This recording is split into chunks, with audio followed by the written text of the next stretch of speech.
चले बॉस। ले आते हैं ना सामान का मैंने ऑन करो जुनेद भाई बाकी फोन ले जाओ। ले आया बेटा पाँच से सारा सामान शीशा ले आ।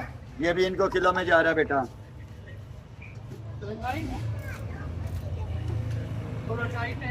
मगर कटिया ये पूछो क्यों मन 9 कैरेट लग रहा है। ये भी बेटा किलो में जा रहा है। मैं खोलता रुक जाए बिजनेस ला ला ला भाई दिखाए।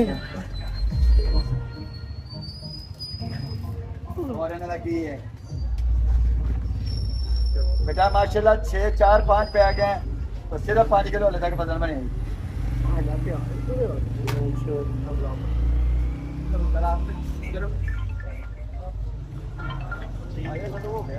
छः दांत। ये भी किलो में जा रहा है। ये सारे बैग और ये टॉयज ये किलो में जा रहा है।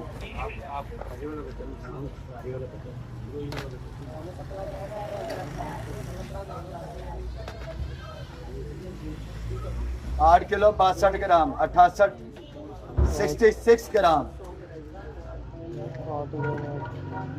मतलब कि शायद नहीं आएगी भाई।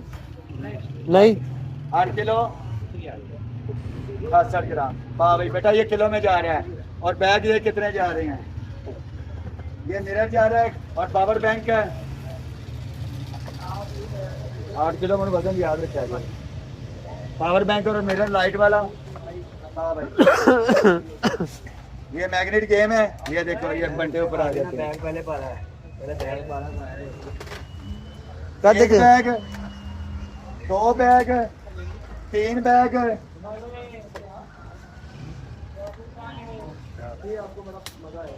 4 बैग। ये देखो बेटा किलो के हिसाब से जा रहे हैं ये सारे 1200 रुपए किलो। बारे में सारा